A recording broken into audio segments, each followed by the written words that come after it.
avons soif de ta présence, ô Saint-Esprit, viens, souffle sur nos vies, embrasse nos cœurs, ô Seigneur, aide-nous à discerner ta volonté. Viens, viens, Esprit de Dieu, nous t'invitons, revêt-nous, remplis-nous de ta sainte présence, qu'au travers de nous tu puisses agir avec puissance pour confirmer les paroles que nous allons annoncer.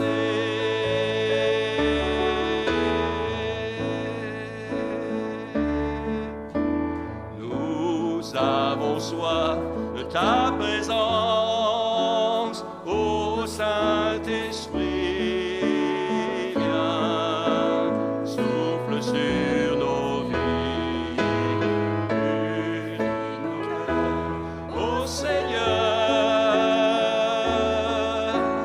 aide-nous à toujours plus te ressembler. Viens, viens, Esprit de Dieu, nous t'invitons, revêt-nous, remplis-nous de ta sainte présence, qu'au travers de nous tu puisses agir avec puissance pour confirmer les paroles que nous allons annoncer.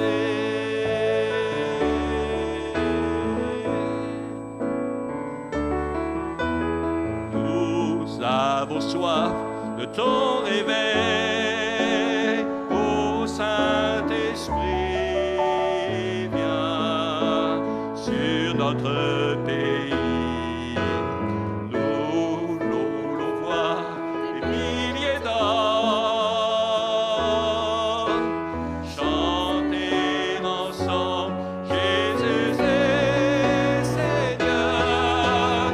Viens, viens, Esprit de Dieu, nous t'invitons, revêt-nous, remplis-nous de ta sainte présence, qu'au travers de nous tu puisses agir avec puissance pour confirmer les paroles que nous allons annoncer.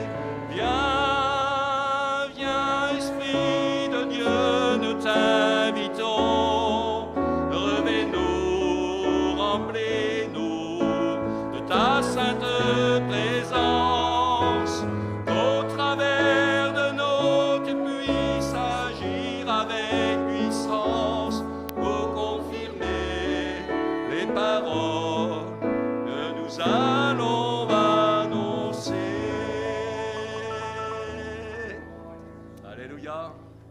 Ah, soyons remplis du Saint-Esprit pour annoncer le message de l'Évangile, pour adorer notre Seigneur ce matin, pour lui dire merci, merci pour la croix, merci pour le prix payé.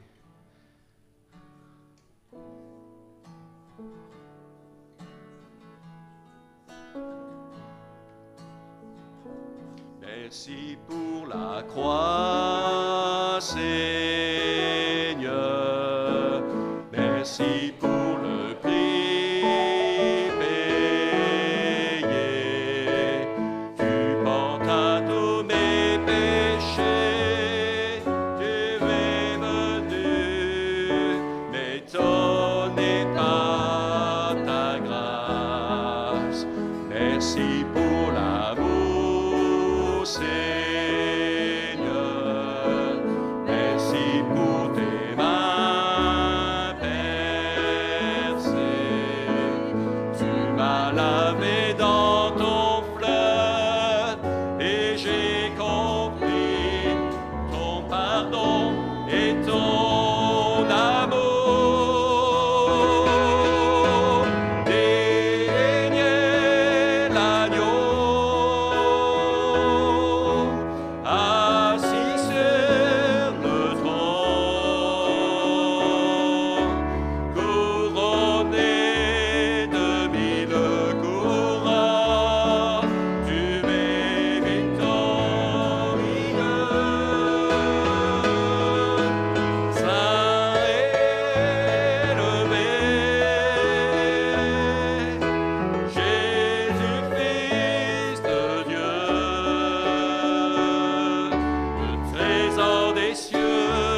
Merci pour l'amour, Seigneur. Merci pour les mains percées.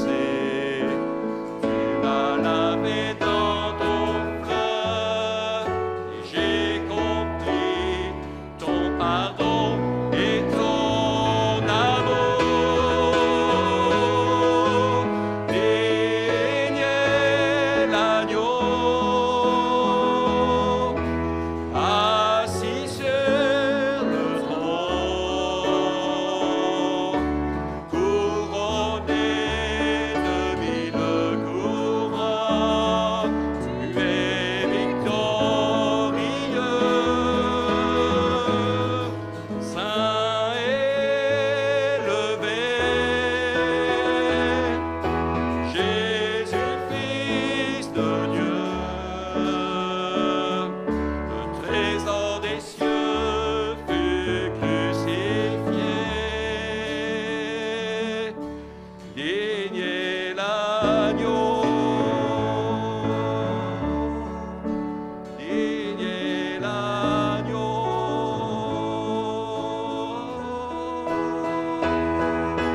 Daignez l'agneau, assis sur le trône,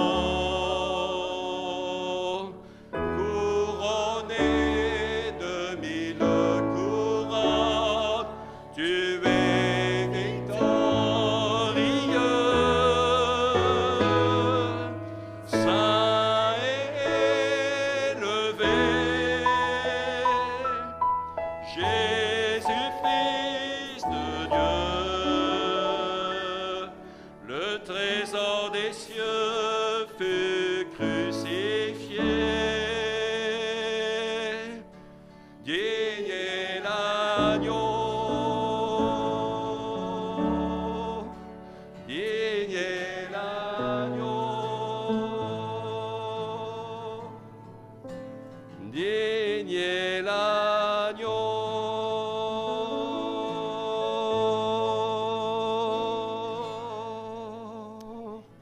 Alléluia, Seigneur Jésus.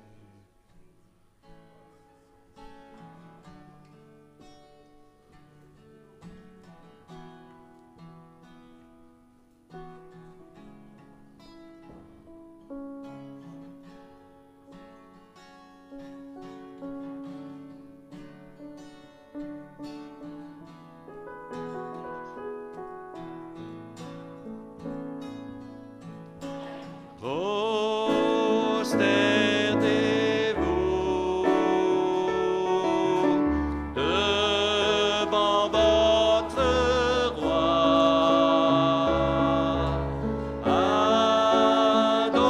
Adorez-le de tout votre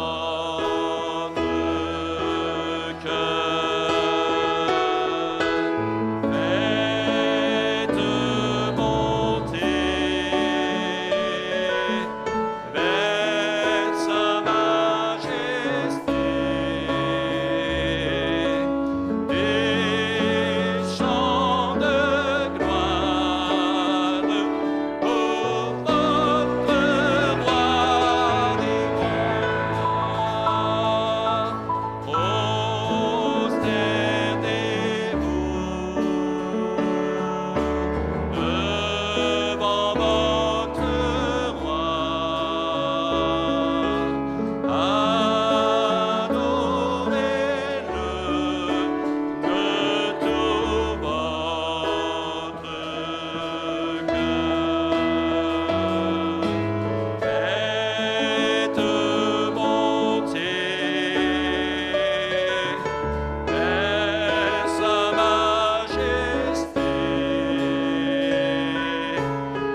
prosternons-nous devant votre roi.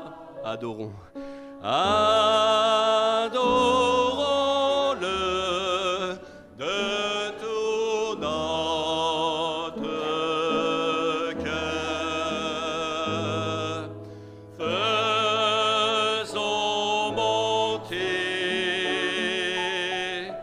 vers sa majesté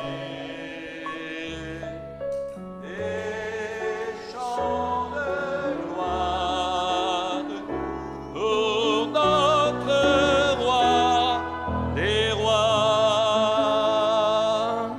Alléluia. Ah, on est heureux d'être dans la présence de Dieu ce matin. Bonjour à celles et ceux que je n'ai pas salués. Que Dieu nous bénisse abondamment sous son regard.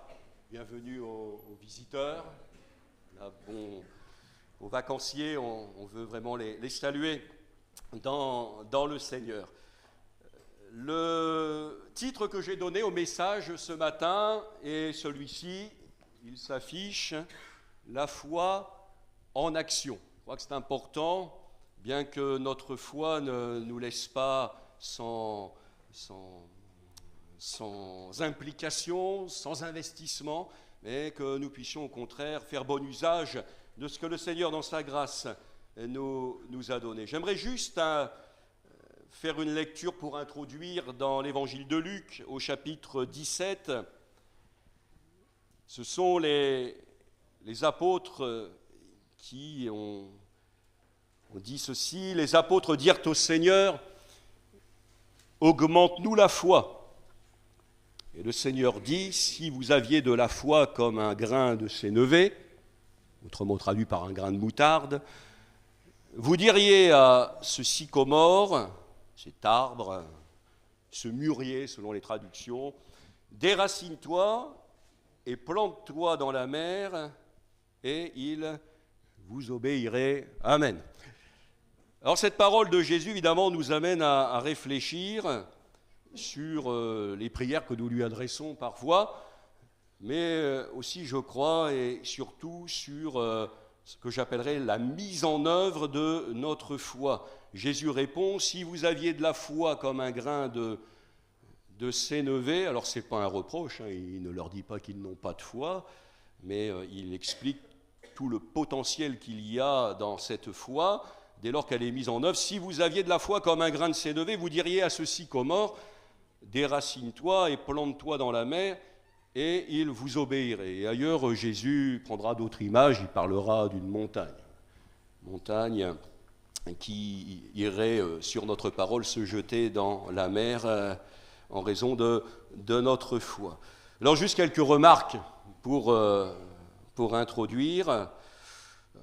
La première, c'est que pour obtenir une foi plus grande, eh bien, il faut exercer celle qu'on possède. Alors il doit y avoir des diapos, voilà, qui soulignent un peu les grands axes, les quelques pensées.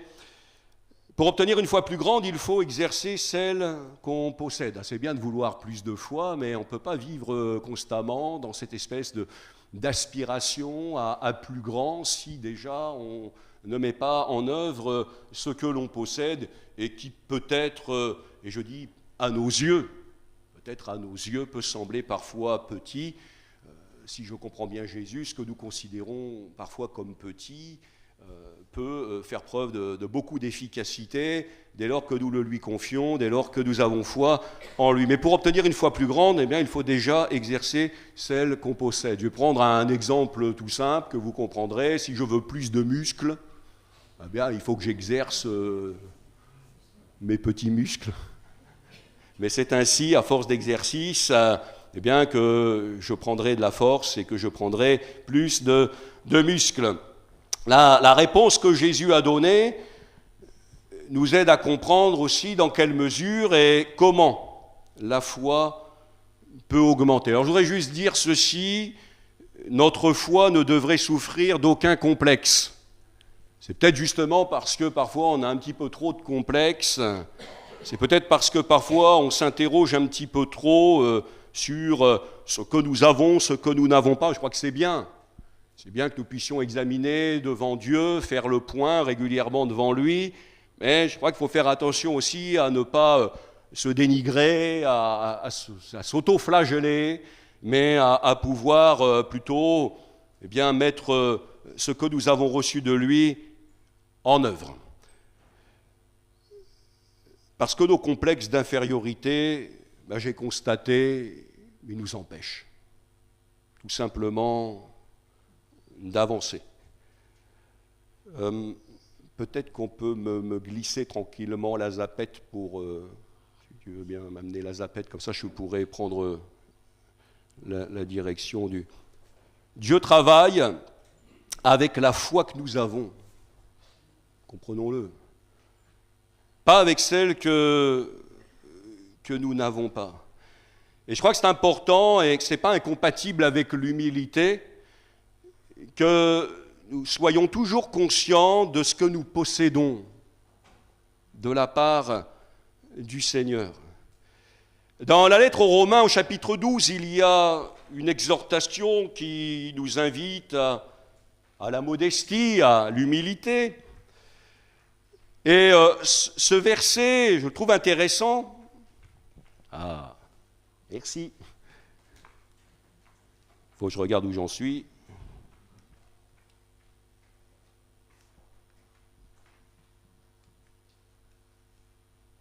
Tac.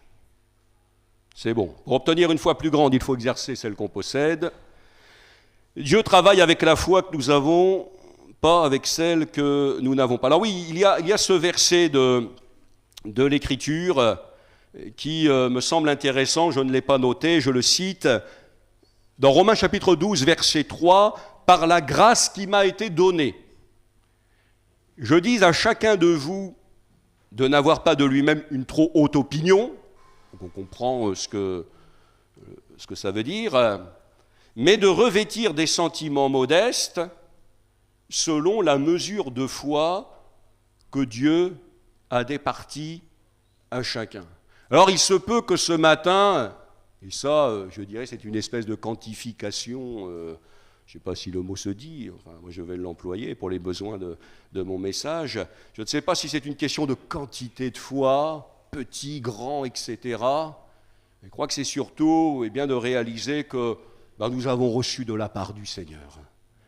Nous avons une mesure de foi, nous avons reçu de sa grâce, nous avons reçu des dons, ces dons nous sommes appelés à les mettre au service du corps de Christ, selon l'analogie de la foi, nous dit l'Écriture, selon la mesure de foi que Dieu a départie à chacun, selon la mesure du don de Dieu. Alors je me dis, mais pourquoi cette prière ?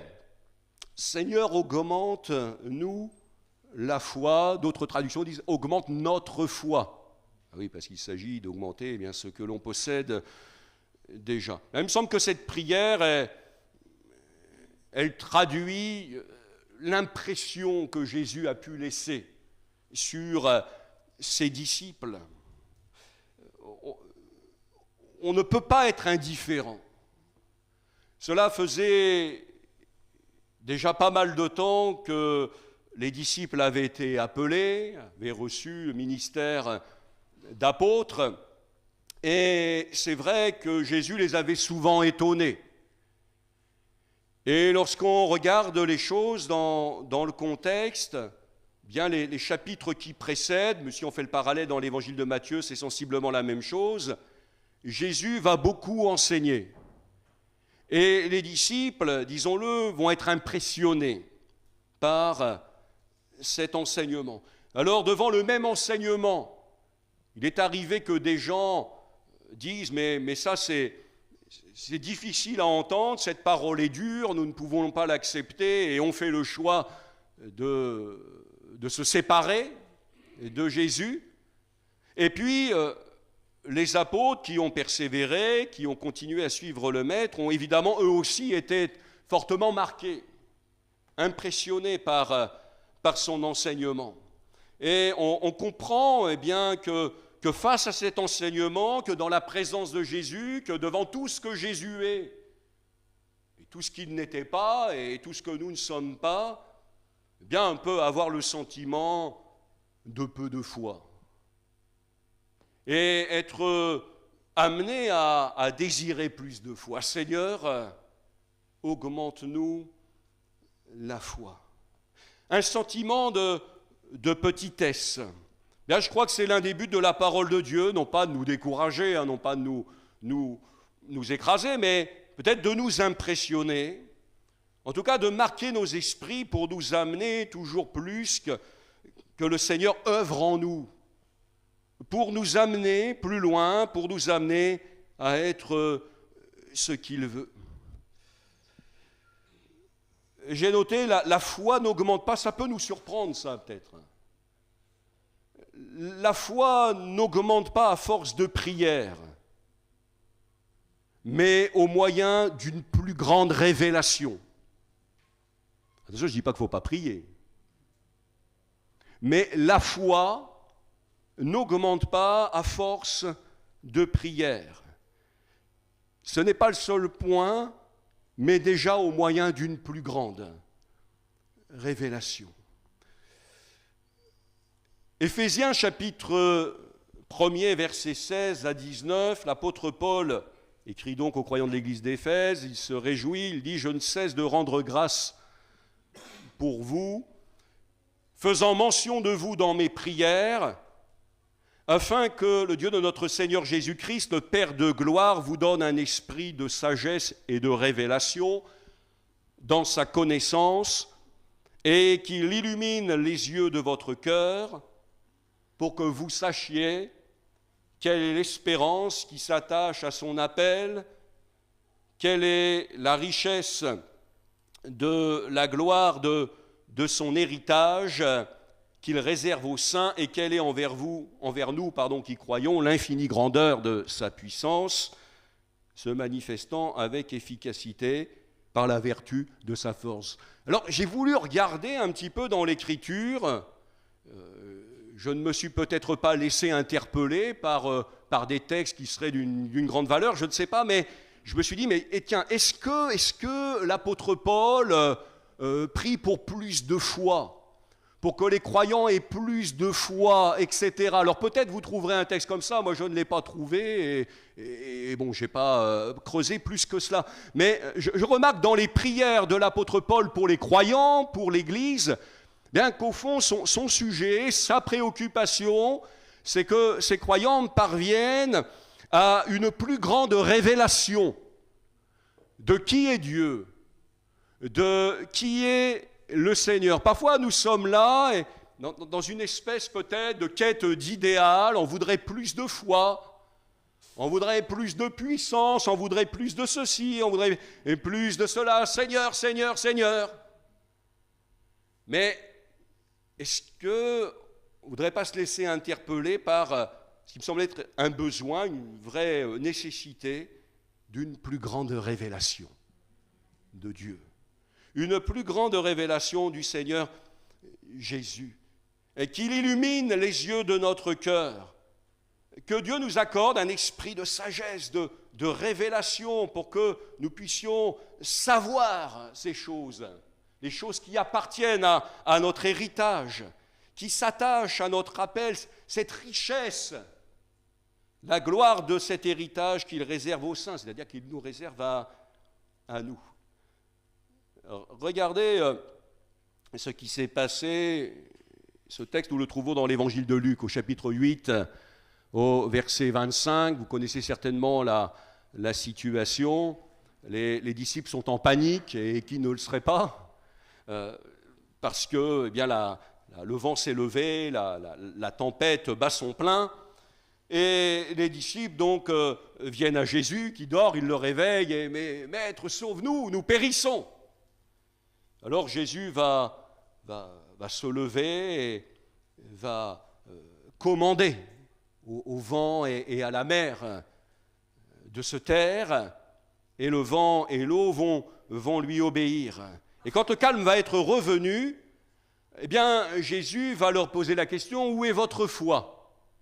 Alors il y a ce mot là, ce mot grec qui qui est donné par pistis.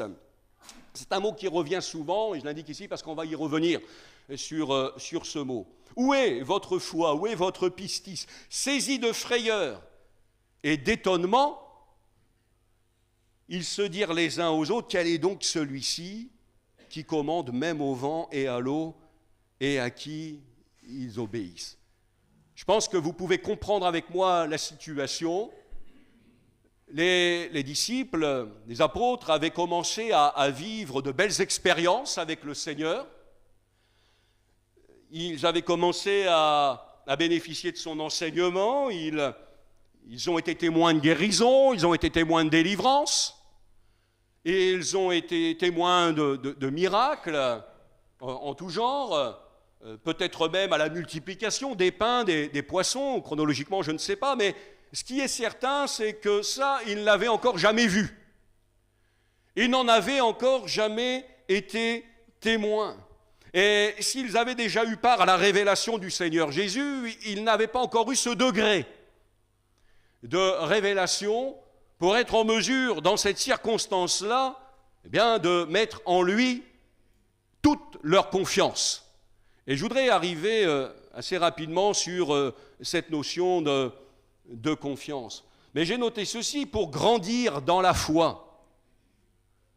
Alors je disais, il faut avoir part à une plus grande révélation du Seigneur, mais je crois aussi qu'il est important, bien comme on le partage depuis quelque temps, de grandir dans sa relation avec Dieu, dans sa relation avec Jésus. Pourquoi? Pour mieux le connaître, pour le découvrir. Nous parlons de foi, nous parlons d'une plus grande confiance.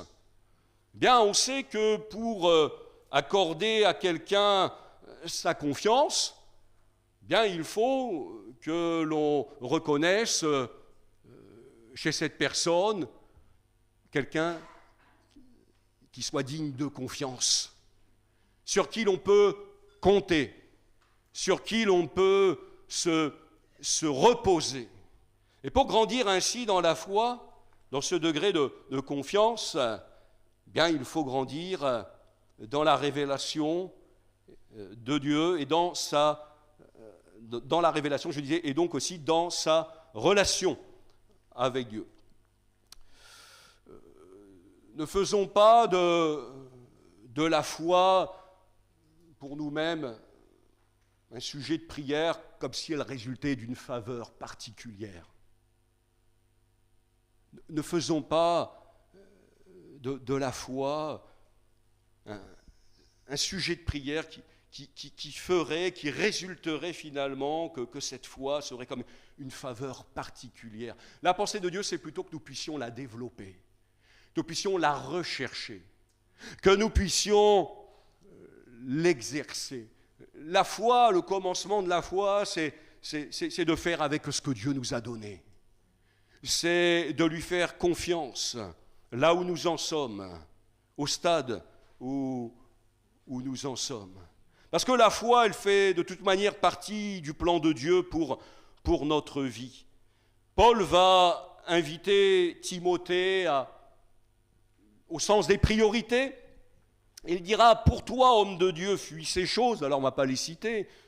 Vous pourrez relire 1 Timothée chapitre 6. Au verset 11, il dit, pour toi, homme de Dieu, fuis ces choses et recherche la justice, la piété, la foi, la charité, la patience, la douceur. Et on pourrait encore en ajouter. Ça me s'appelait à rechercher ces choses. Ah Seigneur, donne-moi la foi. Seigneur, donne-moi la patience, donne-moi la douceur. Oui, on peut demander. Mais l'Écriture nous invite à rechercher, nous invite à développer. On pourrait aller vers Galates chapitre 5, le fruit de l'Esprit. Il est là, il est en nous. Mais il est appelé à se développer.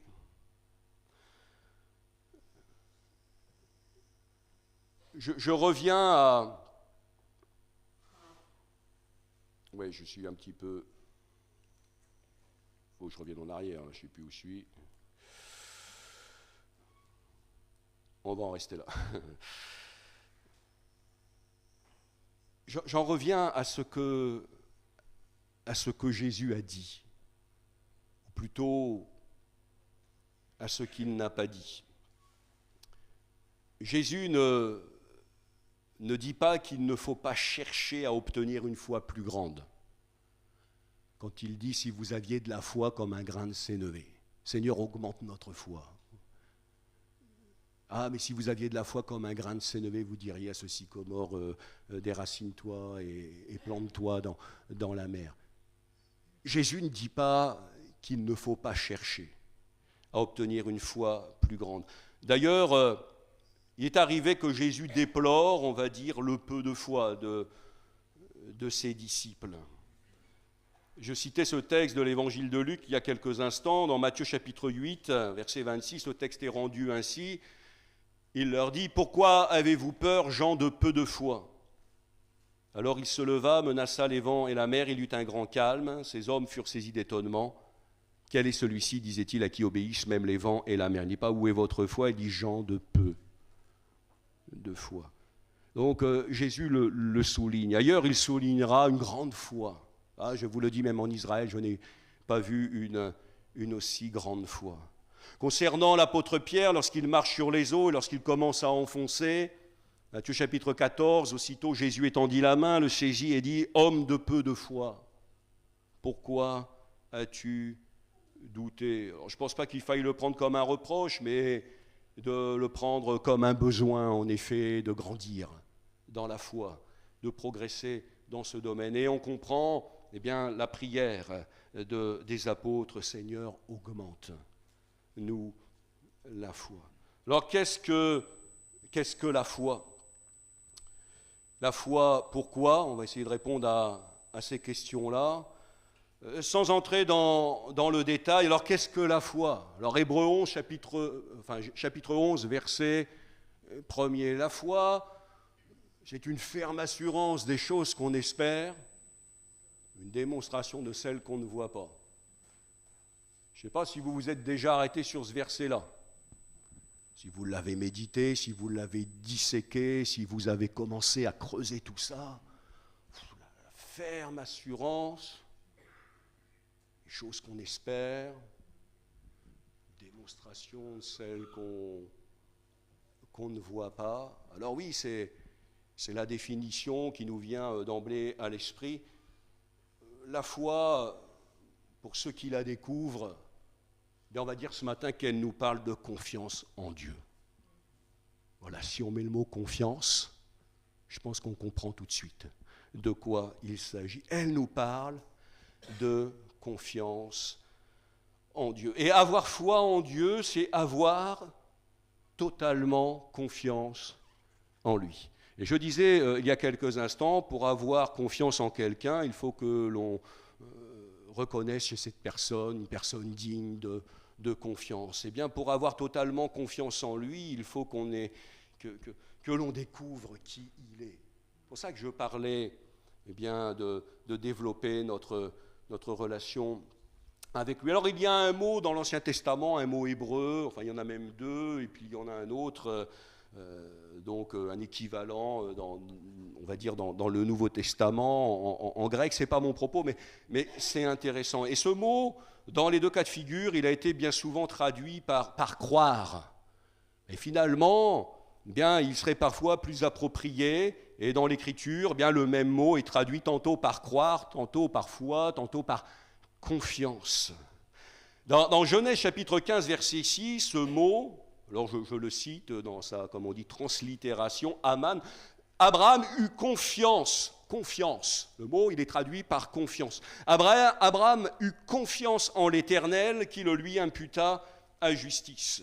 Et c'est ce même mot qui est employé lorsque dans Deutéronome chapitre 1er, le reproche va être fait au peuple d'Israël de ne pas être entré suite à l'exploration des espions pays de Canaan dans ce pays. Il nous a dit, malgré cela, vous n'eûtes point confiance en l'Éternel, notre Dieu. Et par rapport à cet épisode-là, on sait que l'Écriture nous parle d'incrédulité. Ils ont été incrédules. Ils n'ont pas eu la foi.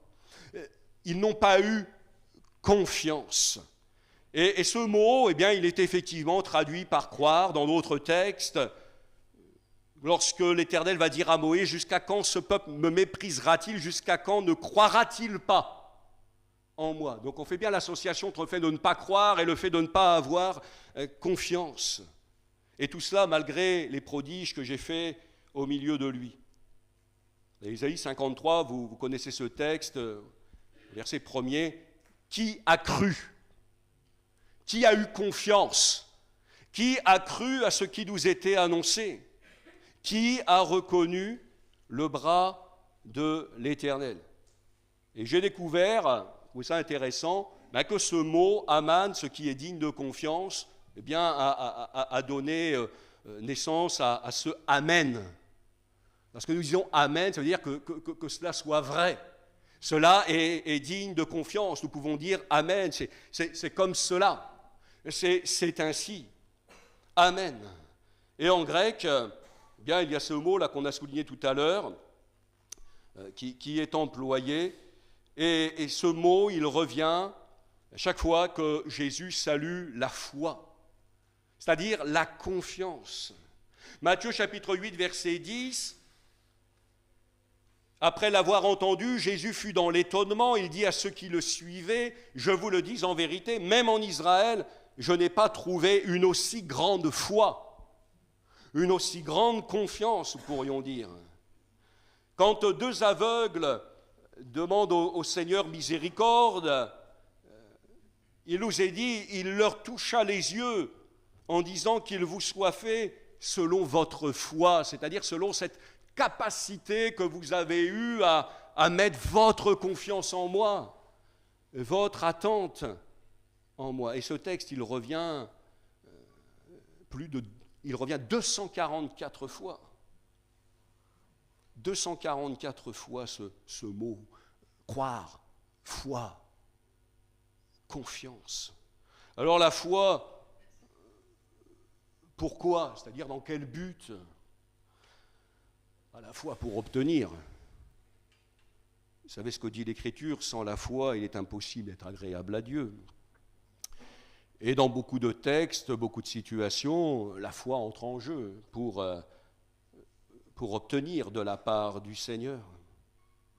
À Lystre se tenait assis un homme impotent des pieds, boiteux de naissance qui n'avait jamais marché. Il écoutait parler Paul, et Paul, fixant les regards sur lui et voyant qu'il avait la foi pour être guéri, il dit, ça veut dire quelqu'un, là, ce matin, dans l'auditoire, qui, à l'écoute de la parole de Dieu, la foi naît dans son cœur. Peu de foi, beaucoup de foi, je ne sais pas, suffisamment de foi, j'allais dire. Capacité à s'approprier les réalités de Dieu dans son cœur. Et Paul, fixant les regards sur lui, voyant qu'il avait la foi pour être guéri, dit d'une voix forte, « Lève-toi droit sur tes pieds !» Et il nous est dit, il se leva d'un bond et marcha. La foi pour être guéri. La foi pour obtenir cette confiance en la capacité qu'a le Seigneur de le faire. Cette confiance en le désir qu'a le Seigneur de le faire. Mais l'autre aspect, bien, c'est la foi pour accomplir. Parce qu'on a besoin de mettre en œuvre cette foi. Pas seulement pour soi, pour s'approprier, mais encore pour accomplir ce que le Seigneur attend de nous, pour accomplir notre service, pour accomplir notre ministère, pour accomplir, on va dire, notre tâche. La foi pour accomplir. Seigneur, augmente notre foi. Et Jésus les conduit sur le terrain de choses pratiques. Si vous aviez de la foi, il ne parle pas de la prière de la foi ici. Mais vous diriez, voilà, vous approprieriez, cette autorité-là qui appartient à votre identité, oui, vous approprieriez ces choses-là et vous mettriez en œuvre cette foi, mettant toute votre confiance, non pas en vous, mais en moi, la foi pour accomplir. Voyez, l'apôtre Paul se réjouir dans 1 Thessaloniciens chapitre 1er, nous rendons continuellement grâce à Dieu pour vous tous, faisant mention de vous dans nos prières, nous rappelant sans cesse l'œuvre de votre foi, le travail de votre charité, intéressant, l'œuvre de votre foi, le travail de votre charité, la fermeté de votre espérance en notre Seigneur Jésus-Christ devant Dieu notre Père. Et ici on remarque qu'en effet l'œuvre de la foi est associée au travail de la charité. Elle a en vue le prochain, l'amour du prochain. La charité, c'est l'amour du prochain. Seigneur, augmente notre foi. Encore peut-être une piste de réflexion pour que notre foi augmente, pour que cette grâce nous soit faite. Alors je disais une plus grande révélation de qui est Dieu. Grandir dans sa relation avec lui, mais aussi dans la compréhension de sa pensée, de sa volonté. Pourquoi la foi ? Seigneur, augmente ma foi. Pourquoi faire ? Pour que les yeux des gens se braquent sur toi, sur moi. Excusez-moi, à la manière d'un Simon le magicien, en Samarie, il était là, il impressionnait.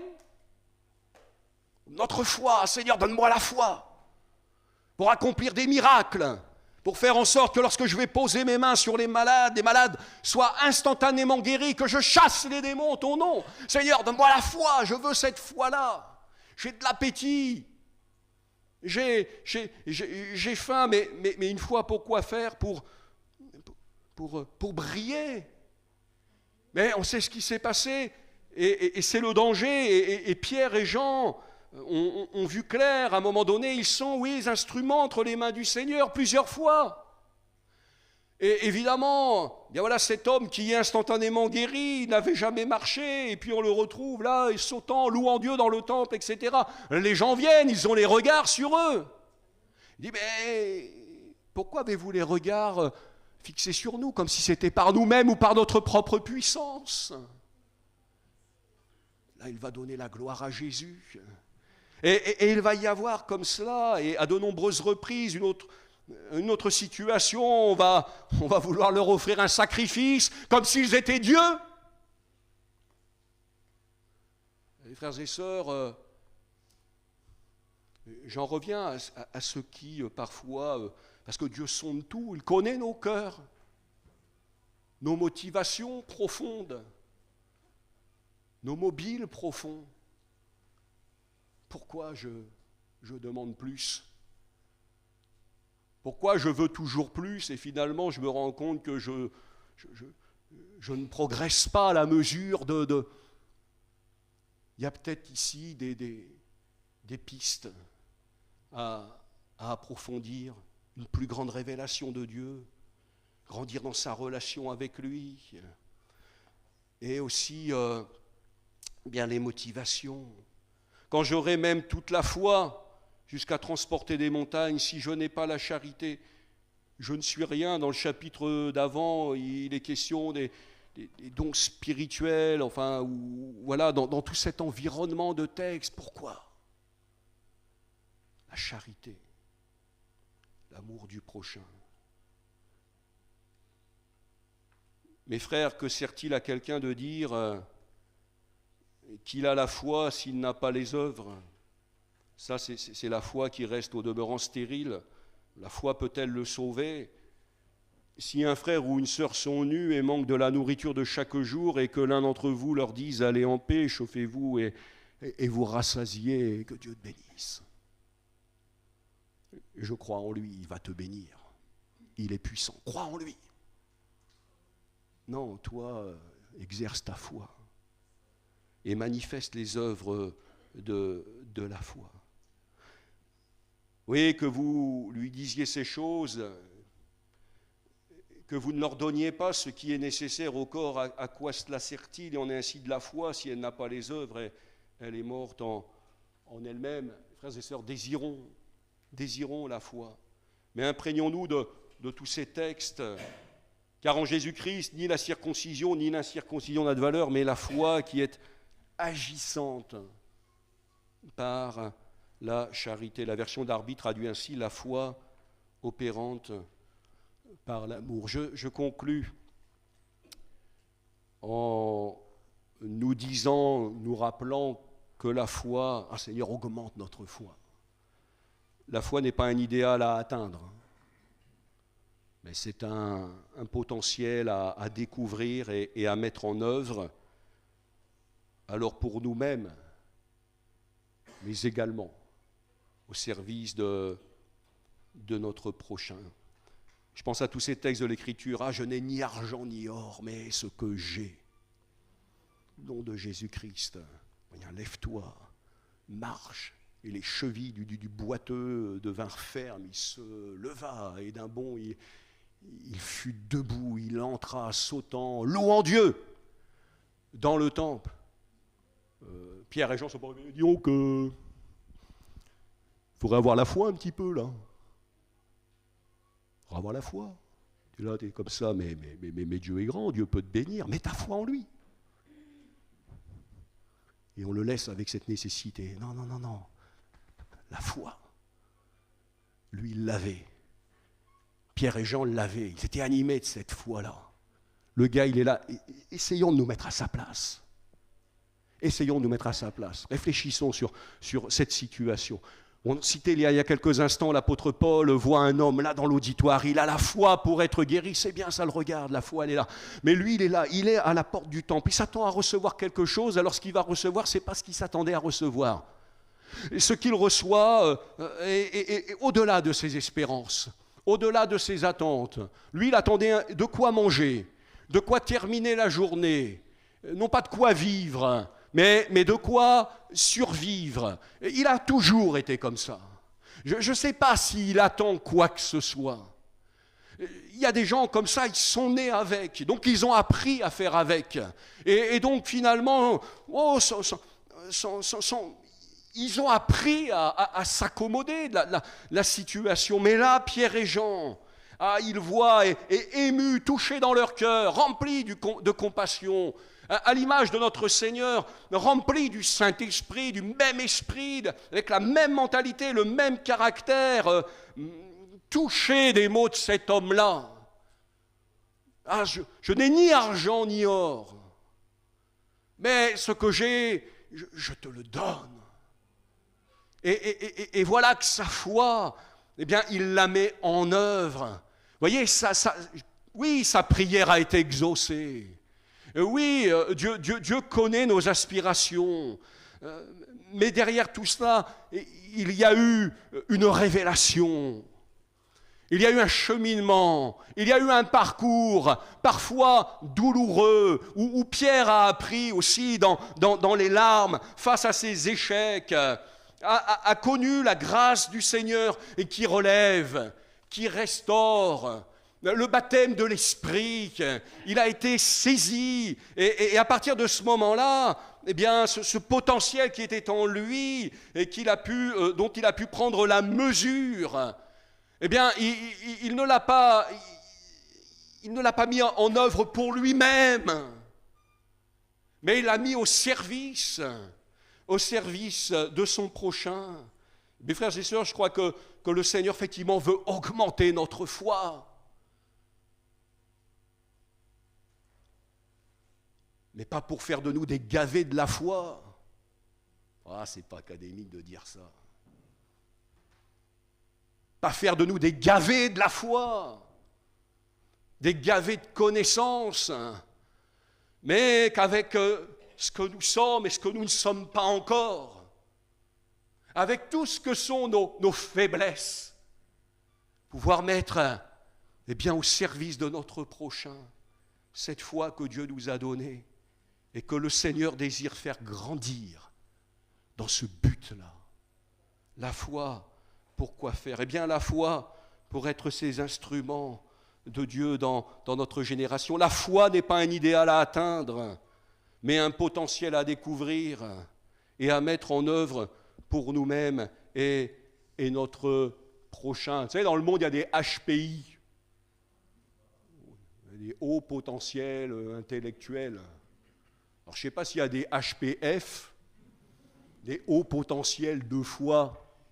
Excusez-moi, mais comme si Dieu se servait uniquement des HPF, ou des TTS peut-être parfois, très très spirituel. Les HPF, la foi. Ah, la foi, elle se manifeste dans des choses simples. Et ce peu de foi, sans en ignorer, pour elle, la nécessité de grandir, d'augmenter. Oui, Seigneur, amen. Augmente notre foi. Mais que ce peu de foi que peut-être nous avons en nous, que nous jugeons, que nous avons, nous puissions le mettre dès le sortir de cette salle au service de notre prochain. Parce que c'est ça, la foi opérante par la charité. Regardez l'apôtre Paul. Moi, j'aime bien le cheminement de l'église de Thessalonique. On n'a pas la suite, mais il y a un Thessalonicien, il y a une prière, on l'a lu tout à l'heure. Et moi, j'aime bien 2 Thessaloniciens parce que c'est un peu le suivi. Et l'apôtre Paul se réjouit. Nous devons à votre sujet, frères, rendre continuellement grâce à Dieu, parce que cela est juste. Pourquoi ? Parce que votre foi fait de grands progrès. Elle fait de grands progrès. Et que la charité de chacun de vous tous à l'égard des autres augmente de plus en plus. Vous voyez, c'est jamais très loin. La foi, elle fait de grands progrès en même temps que la charité des uns à l'égard des autres augmente de plus en plus. Que le Seigneur nous aide ainsi, qu'il nous aide en ce sens. Mais l'apôtre Paul, finalement, dans le rapport qui nous est fait, là, dans le livre des Actes des Apôtres, n'est resté que peu de temps, en fait, à Thessalonique. 3 sabbats consécutifs, il a prêché, il a posé les bases de la vie chrétienne. Il va même dire des choses par rapport à l'avènement du Seigneur. Ils ne vont peut-être pas tout comprendre dans tout cela. Peut-être que d'autres sont venus, les ont troublés avec d'autres enseignements. C'est le contexte. Alors Paul va écrire une 2e lettre. Il va dire au sujet du jour du Seigneur, voilà, que ne soyez pas dans le trouble. Il leur explique les choses. Vous voyez, il n'avait pas atteint, un degré de connaissance peut-être encore très très élevé. Il y avait encore bien des choses à découvrir. Seulement, il y avait ceci, et que la Bible souligne, c'est que leur foi, elle faisait de grands progrès. Et qu'avec cette foi qui progresse, il pourra constater, ainsi que le Saint-Esprit en rend témoignage, qu'également la charité des uns et des autres était en train de grandir aussi, d'augmenter de plus en plus. Alors, mes frères et sœurs, évidemment, ça n'a pas pour objectif, ce que je partage avec vous ce matin, de justifier une forme de petitesse, de pauvreté spirituelle. Mais je termine comme j'ai commencé, ne souffrons d'aucun complexe. Mais mettons au service de Dieu ce qu'il nous a donné, ce qu'il nous a confié, afin de lui rendre gloire. On va prier le Seigneur, s'il vous plaît. Seigneur, je prie de tout mon